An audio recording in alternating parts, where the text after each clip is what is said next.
Twisted minds unique. Hey, all you slashaholics, welcome back. I'm Slash Sister Hallie, and we're right in the middle of summer, which means one of two things.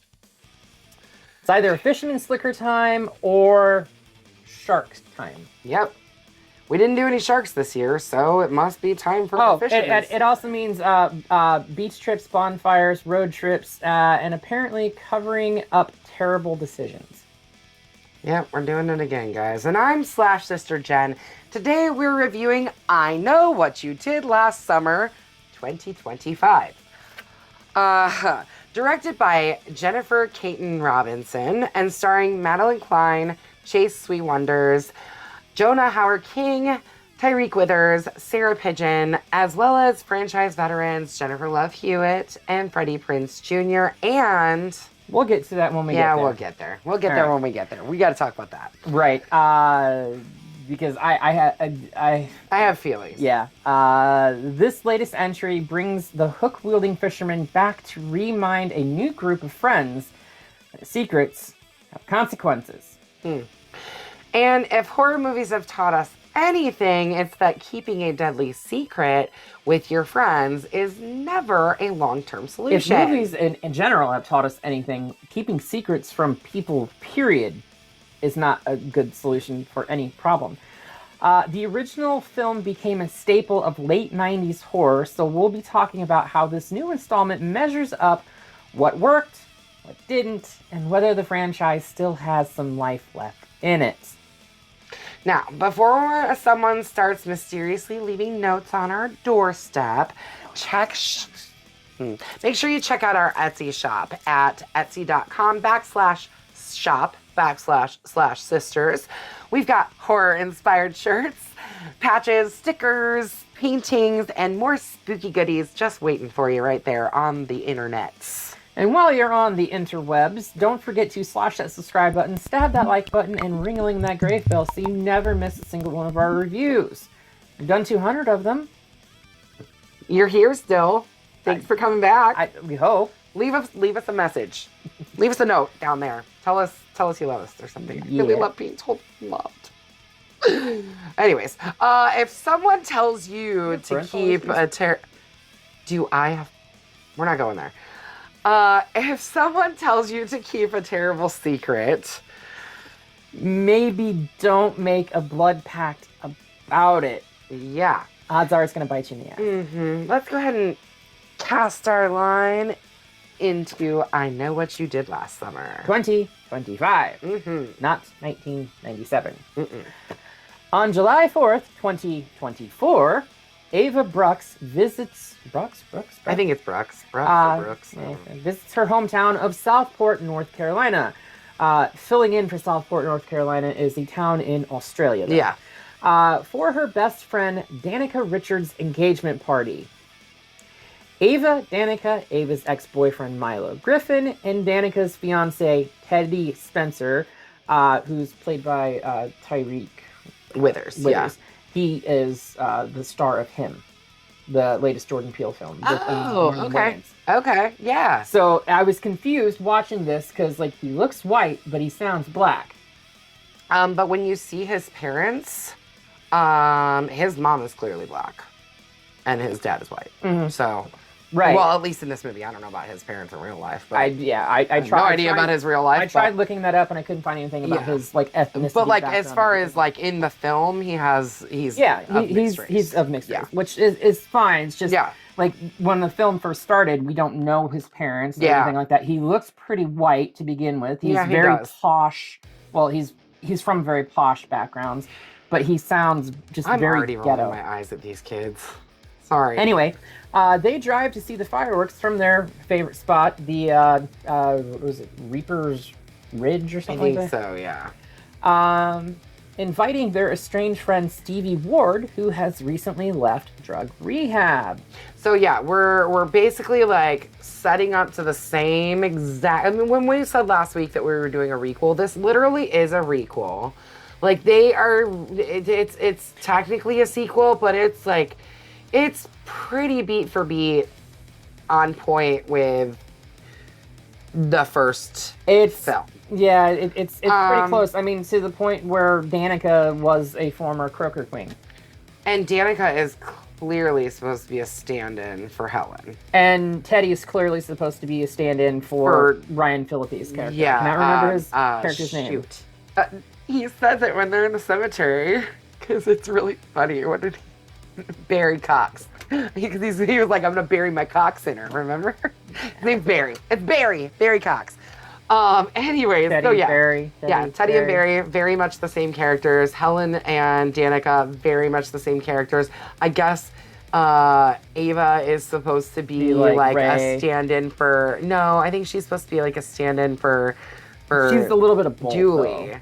She's a little bit of both. A little bit, yeah. Because as we were discussing right before we started recording this, Ray was one of the few people that wanted to go to the police in the original. She's one of the only people that wanted to go to the police in this one. Yeah. So she's like she's like an amalgamation of both. Yeah, yeah. So. Julie, I think, really wanted to go to the police in the original too. Yeah. And why I'm saying she's kind of the stand-in for Julie is because, like, when Julie comes back the next year to Southport, she's a mess and she's so depressed. Yeah. And sad. Yeah. Agreed. When we see Danica come back, she's like, she's been drinking a lot. She's using drugs. She's hooking up with people on the airplane. She's asking to be choked. I mean, she's punish me. I deserve it. Okay, she's living it. So yeah. While they are up on this cliffside road, we haven't even gotten there yet. While they're up on this cliffside road, Teddy is just acting a fool, standing out in the middle of the road, just basically being a jackass. My dick's so hard right now. Yeah. And he causes a truck to swerve and go off of the road. They attempt to try and save him. Like, they're holding on to the back of the truck. They're like trying that to was get going him to do out. anything. I know. But they were trying to get, like, the truck door open. They were trying to get him out of there. Anyways, it was driven by a man named Sam Cooper, and he swerves off, and they do end up losing the truck. It falls down the cliff, and basically, Teddy makes everyone swear to secrecy. They all kind of were like, Ava especially initially was like, we have to call the police. And so was Stevie. Both of them were pretty adamant about like wanting to call the police. And then, Danica's kind of like, maybe not. And then Teddy's like, absolutely not. Like, he lies to them, says that, I mean, he does call the police. Or his dad. Yeah, his dad called the police. But like lies to them, tells them that they're going to the police station to fill out police reports and stuff like that. But does not do that. And instead, let's talk for just a second about these fucking kids. Okay? What do you want to talk about? Teddy, I get it. He comes from this like super privileged family. His dad's like a real estate developer. He's the one who's like really been in charge of... His dad is played by Billy Campbell. Yeah. But he's really been kind of in charge of, like, revamping Southport. And getting Southport back to being, like, this tourist destination without the sordid history, the sordid past, and all this other stuff. Exactly. To the point where we find out later that, like, the stuff that happened in 97 has been completely scrubbed from the internet by Teddy's dad.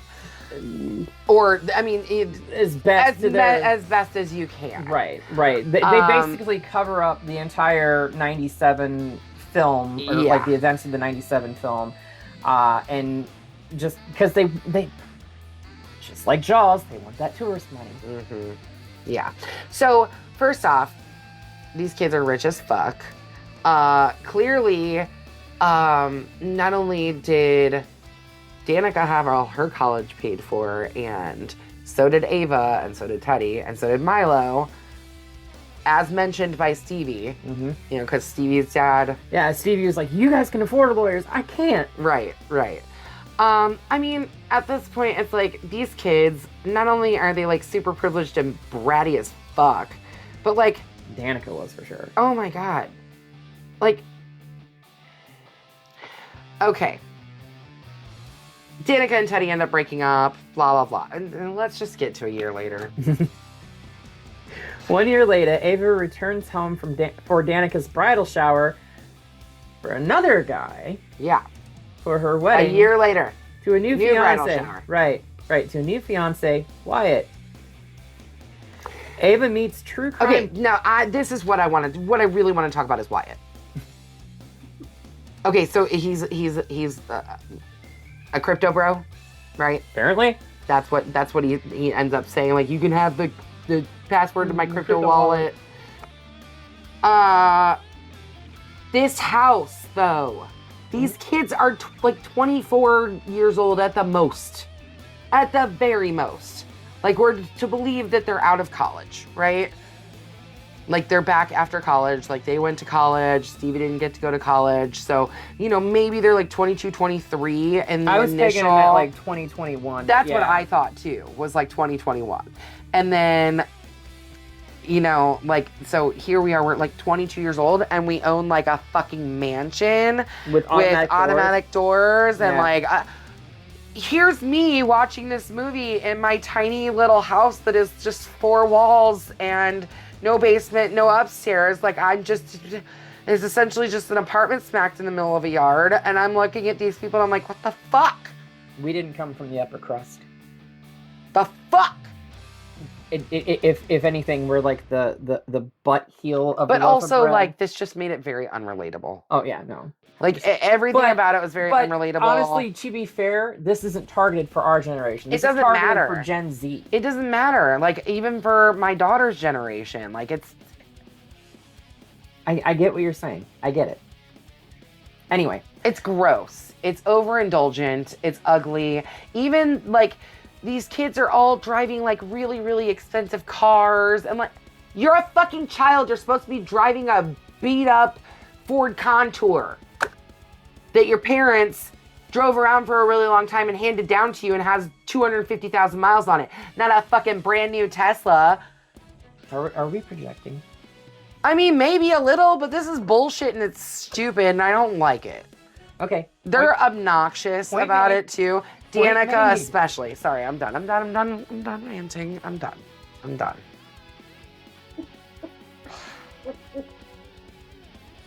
Anyways. We gotta do this for another 200 videos? You don't have to. You can take me off the show if you want to. I'm getting tired of Jenny's stupid ass. Anyway, back on topic. 1 year later, Ava returns home for Danica's bridal shower to her new fiance, Wyatt. Because, yeah, you've only not even known each other for a fucking year and you're already engaged. But yeah, whatever. Ava meets true crime podcast.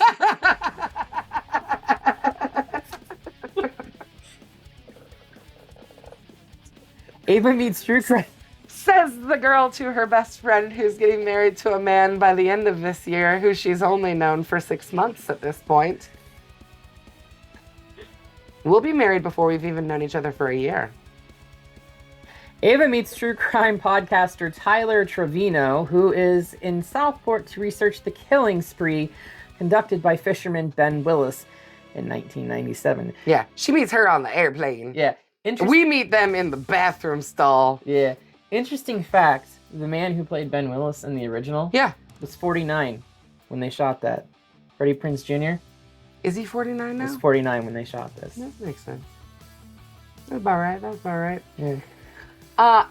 At the party, the engagement party, Danica receives a threatening note reading, "I know what you did last summer."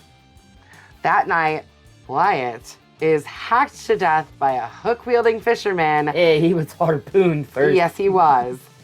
Who resembles the now deceased Ben Willis. All the while, Danica had her headphones on and was taking a blood red bath. Yeah, with her. Okay, Elizabeth Bathory. Right. Well, it's funny because they used that for like the Steelbook case for this. Oh, really? That was the front of it, and I'm like, is she in blood? I mean, what the hell? Okay, yeah, and then like also like that's probably the most shameful part of the movie for her. Like that's got to be really like she talks about it multiple times later. Like, how did I not hear him? How did I not hear him? Because Good question, Mitch. Because you were too self-indulged in your own indulgence. Well, not only that, because your house was so fucking big, you were a mile away from you. Yeah, there's that too. Jesus. Ava meets with Tyler, who leads her to the exact spot where Ben Willis murdered sisters Elsa and Helen Shivers in 1997. Their investigation is cut short when the fisherman ambushes them, brutally killing Tyler, but not before Ava manages to wound the attacker. Can I just talk about this part for just a second? Because they show up to the what used to be the Shivers department store, right? Right. And they walk up and Ava's like, what is it, Main House or whatever? Bayside House. Bayside House. What does Bayside House have to do with it? And she's like, oh, you'll say this didn't used to be Bayside House. So then they walk to the back, right? And they walk up the steps. No, they didn't just find a key. She somehow knew exactly where the key was at and got the key out and unlocked the door. Like, how the fuck did you know how to get into a restaurant that was closed? I do like the scene with the dumbwaiter, because that was a direct call. Yeah, but like, why did she take the dumbwaiter? That was the stupidest route to try and get away from him. And then she gets up there and she's just like, sorry, I'm just gonna stand up. She's just like walking and she's like, anyways, just got away from him. Could you maybe continue discussing until we get to the end of the film? I mean, just a little bit. Oh, just a little bit. Just bring it in. I can't. We gotta get rid of the trash. Do you want to stop doing it? No, we gotta finish. We're here. We're doing it. We've watched the movie. We've made it this far into the... Okay, we're going. Realizing that they are dealing with the same killer, or someone imitating the same killer from all those years ago, the group turns to survivor Julie James for help. And finally, we get our girl, Jennifer Love Hewitt. She is a professor at a college, 45 minutes outside of Southport, I think. I honestly think it was the same college that she was attending in. Okay. I Still Know What You Did Last time. Okay, that makes sense. I'm assuming especially once we get to the end of the film. Right. So after hearing their story, which actually the first thing she asks Ava is, just have one question. What did you do last summer? What did you do last summer? Yeah. Which actually, there is a couple of lines in this movie where I was like, I like what you did there. So after hearing their story, Julie suspects that the fisherman's latest rampage is driven by a personal connection to Sam, the man that went over the ledge. How true that is. Oh, very. At least partially. At a town meeting, Julie's ex-husband and Stevie's boss, Ray Bronson... Ray! Yes. That Ray? Ray Fillet. Ray Bronson accuses Grant, that would be Teddy's dad, of covering up the 97 killings to boost the town's appeal. Ava, Milo, and Stevie learn that Sam's truck belonged to the town pastor, Judah Gillespie. Yeah. I believe one of them knew that already, though. Yes, that's true. Yes, at this point did. That's true. The fisherman then attacks Danica. Where was this one at? Was this? I don't even remember. Danica gets attacked a couple of different times. Yeah. But Teddy saves her. So this was they were at the cemetery. Oh, that's right. And they were trying to find out who left flowers on Sam Cooper's grave. Right. And somehow they end up in the warehouse where the croaker float is. Yeah. And she gets attacked there. Mm-hmm. Yeah, and that moment, when we see the float, it was exact replica of the one from the original movie. So I gotta give it to them. There's definitely some really cool callback moments. Later when we do see Ray's restaurant, Billy Blue is hanging up in the back of the restaurant. I caught that when they were in the restaurant. So there is some really fun little nods to the original, but anyways, the fisherman attacks Danica. Teddy saves her. They all basically decide to go back to Danica's house to remain as a group together, you know? And essentially they say they're going to pair off. And Danica, even though her fiance just died the night before, she's like, Teddy, come snuggle with me. And of course he does. And then Milo and Ava go off together and they start making out. And Ava asks Milo to choke her. Punish me, I deserve it. But Milo freaks out, and he goes out to his car and ends up getting caught by the fisherman. He goes out to his car and he's like, what the fuck are you doing? Choke her. She asked you to do it. Don't be a pussy. Fucking do it. I'm just like, oh my Fucking God. do it, dude. By the way, the podcaster earlier said something about, I don't know what is going on between the two of you, but you're kind of beta and I kind of dig this dynamic. Yeah. I was like, damn. Uh-huh. Damn, put his manhood on blast. Mm. Fucking hell. Yep. Well, I mean, she had also just hooked up with Ava. I know. It's So, just, There's wow. that. Yeah. Ava and Danica. So at this point, Milo goes and goes to get like a charger from his car. Yeah. Gets locked out of the super smart house, and is strangled by the fisherman and left in the back of his car. Right. So when we get to the reveal of who the fishermen are, I want to. You just revealed it already. By revealing it was. But I want to stick a pin. Hopefully you've watched this. I want to stick a pin in this death scene specifically because there's something that I want to talk about with this. There's a lot of scenes that I was like, what the fuck? No, this isn't a what the fuck. But, like, thinking back, I went, what the fuck? This is a interesting, and we'll get there when we get to the. But yeah. Interesting. Okay. So he takes the corpse and just leaves the car there. No, they. Oh no, yeah, he takes off with the car. Yeah, because Ava thinks that Milo left. Yeah. So Ava and Danica learn that Pastor Judah from the church, knew Sam, the guy that died in the car accident, and they report him to the police that like somebody clearly has to have a connection to Sam. This is why, blah blah blah. And they stick them in an interrogation room and basically just like keep them there overnight. Yes. Yeah. While they're there, the fisherman then murders Teddy and Grant. Mm-hmm. So while the girls are there at the police station and everything like that, Danica has a nightmare sequence that is very reminiscent of Laurie's nightmare sequence from Freddy vs. Jason. Even kind of ends the same way. Yeah. I'm watching that and I'm like, yeah. Okay, I'm seeing what you guys are doing here. You're pulling strings better left unfrayed, you know? Yeah. But is this the point where, is that the dream that she has with Helen? Yes. Yeah. Okay. Yeah. Can we talk about that for a second?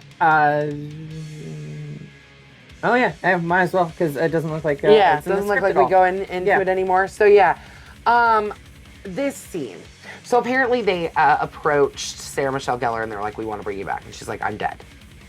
And they were like, "We don't care. We'll figure out a way." And she's like, "No, I'm dead." And they're like, "Maybe you weren't dead." And she's like, "No, I was literally frozen on a block of ice, blue, dead. You see my face. You see everything. You know, it's like one thing like we talked about with Scream."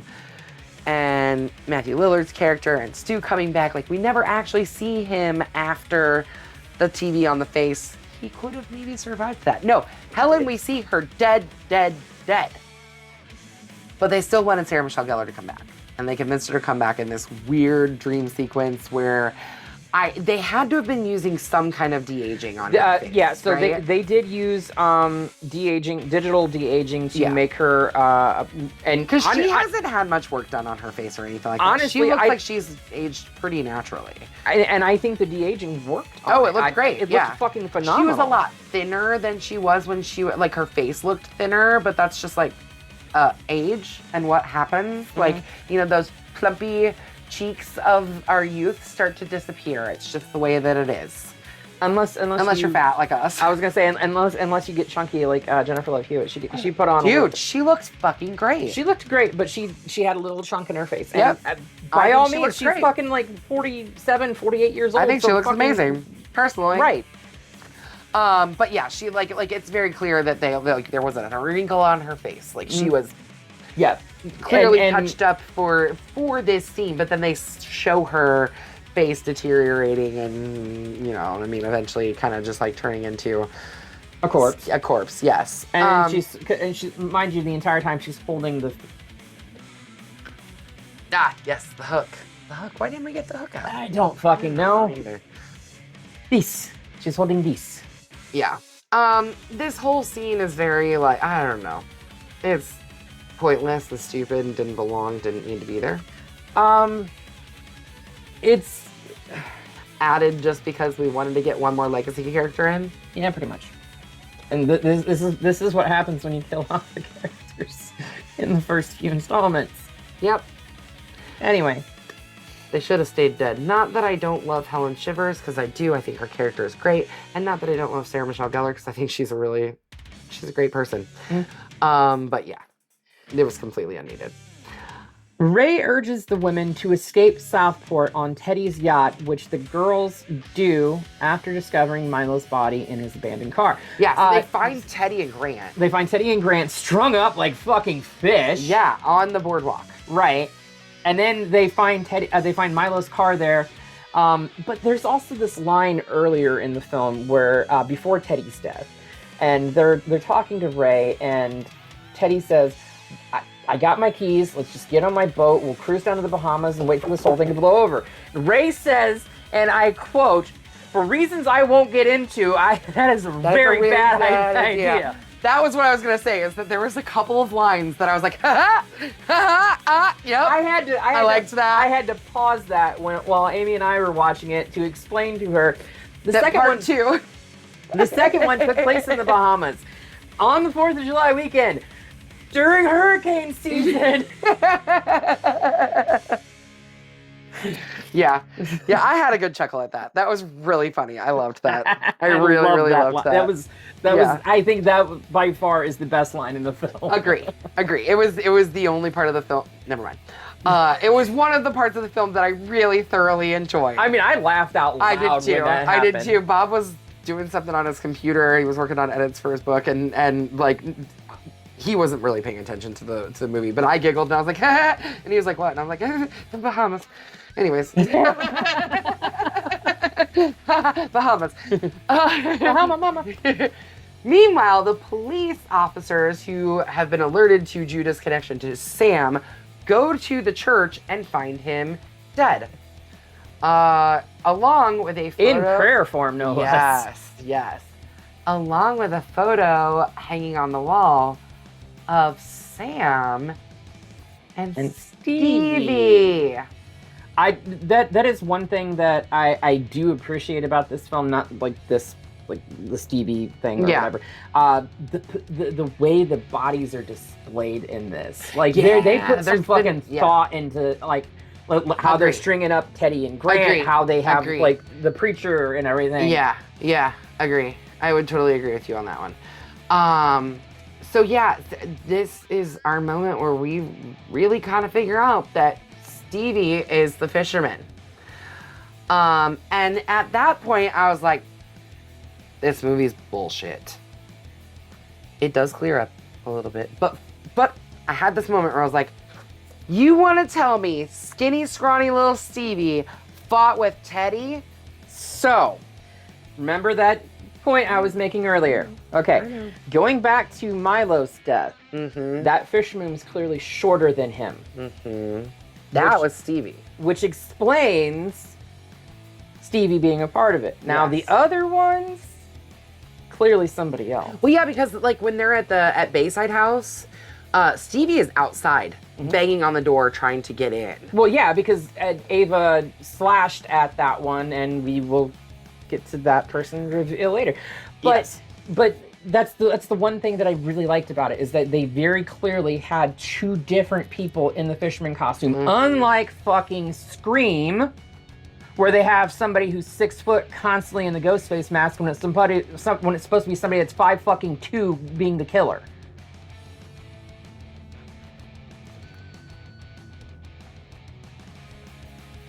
Anyways, so on the yacht, Stevie then ambushes Ava and Danica. Yep. Explaining that she and Sam had become friends in rehab and fell in love before his death, for which she is now seeking revenge. So she did not know. Sam had borrowed the truck from Pastor Judah, so she didn't know that it was Sam in the truck when it happened. She didn't find out until the next Later. day. Yeah. When it was announced who it was. When they dredged the Yeah. truck up Yeah. or whatever. So now she decided to get really close to Danica and become her best friend, which, like, we see those two, like, I don't know. Stevie's whole thing is just weird. Agreed. Stevie stabs Danica and throws her overboard, but Ray shoots her off the boat because Ray apparently was following in a blow up booty boat or whatever. I thought he was on a separate boat, and when Ava was like flagging, I think he might have jumped in a dinghy to get up to her faster. Okay. So he could like get to the boat and get onto it. That was my impression because there was very clearly Teddy's yacht or whatever, and then there was very clearly another larger boat, a ship in the same water when she was flagging him down, and the next thing you see is like the dinghy going up to it. So that's my impression. He takes Ava back on his boat, or maybe on the yacht still. Either way, they go back to his bar. Which must be like on the docks, right? It has to be. It has to be because it like comes right up to the dock. He tends to Ava, who's pretty shaken up, obviously. But she notices that he has an injury in the exact same spot where she wounded the fisherman. And she realizes that Ray is Stevie's accomplice.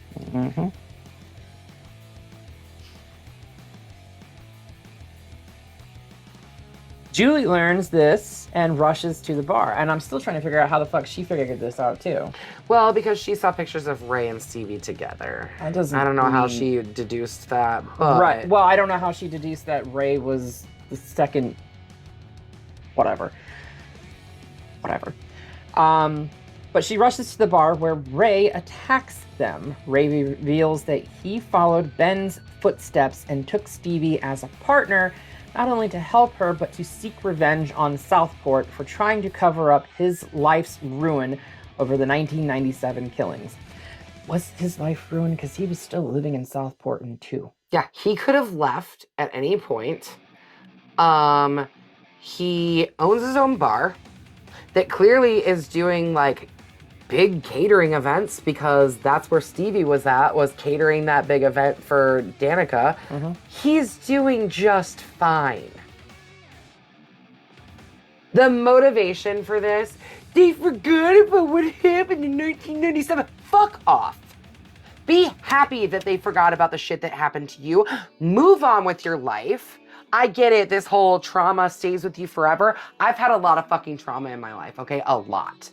Never made me want to fucking kill somebody. Never made me abandon literally everything about my entire personality, my entire person, and become a killer. Wow, they forgot about the people that killed my friends, so I'm gonna go and kill a bunch of kids. Really? This movie's fucking stupid.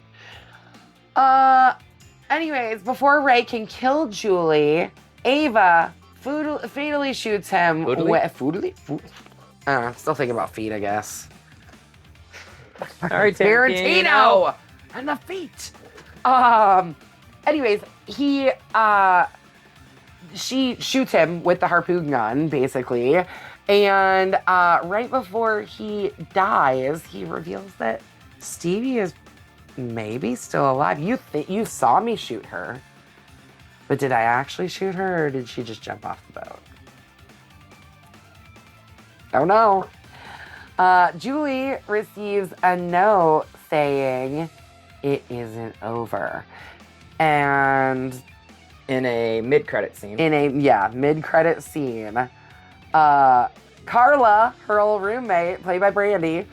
Because we gotta get one more legacy in there, right? Just one more. Pull one more in there. Carla is shown like watching a newsreel about what happened in Southport and about Julie and blah blah blah. And her husband comes along and is like, "Isn't that your old roommate, your college roommate?" And she's like, "Yeah." And then there's a knock on the door, and she goes and answers the door, and it's Julie. And I guess this is their like amp up to part 2. 5. Yeah, Technically 4. sure. But it would be the 5th film in the series. You guys, this movie's... They're not gonna get the money to make that movie. There ain't no way. Glad they got Brandy to come back to try and give us a little tease. I mean, it's already been a year, and we haven't heard any rumblings in the business this about. Movie did terrible, and it's not good. It's just simply not good. Bloody Machete down. Sorry, that's what I've got to say about this. It is a straight up Bloody Machete down. I didn't like it from start to finish. There was a few little bits that I thought were really fun. I liked seeing parts of old Southport that they recreated. I liked seeing the legacy characters, I guess. But seeing that Julie is really just essentially turned into Sydney from part 3, where she's like, you know, got lots of security and lives alone and all of that. Mm-hmm. I've always looked at I Know What You Did Last Summer as a cheap knockoff of Scream. This is an even cheaper cash grab as what Scream 2022 did. I hate it. It's not good. Let me shut you down. So when I watched this, I was pissed over what they did with Bray's character. Fully agree. Since watching it, I've had time to marinate over this, and I still don't agree with it, but I see what they were trying to do. They were they were subverting the genre by having a former survivor become the killer in a next installment. Blah, blah, I don't blah. agree with it. There was too much diva and queen, and just it was way too Gen Z, and again, not targeted for our generation. I get that, but like at least have something in there that like makes sense to us. Anybody in our generation or our age group was either so completely traumatized and they were living by themselves alone with lots of security, or they turned into a killer. Or they were some rich, snobby people who with rich, snobby kids. Yeah. And honestly, like, there's even the kids that were in this, aside from Stevie, not accessible for 90% of the kids that this movie was targeted at. I agree with that wholeheartedly. That they missed the mark with like the Southport a lot of kids.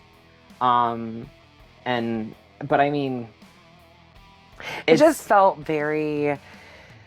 In the end, it was very like. We didn't talk about this. Danica washes up on shore and she's alive. Mm-hmm.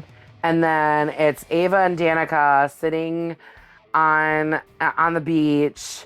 Sitting on the boardwalk. Yeah, very like food. Blah blah blah, girl power. Right. And it's like, don't get me wrong, like I'm all about female empowerment. Love it.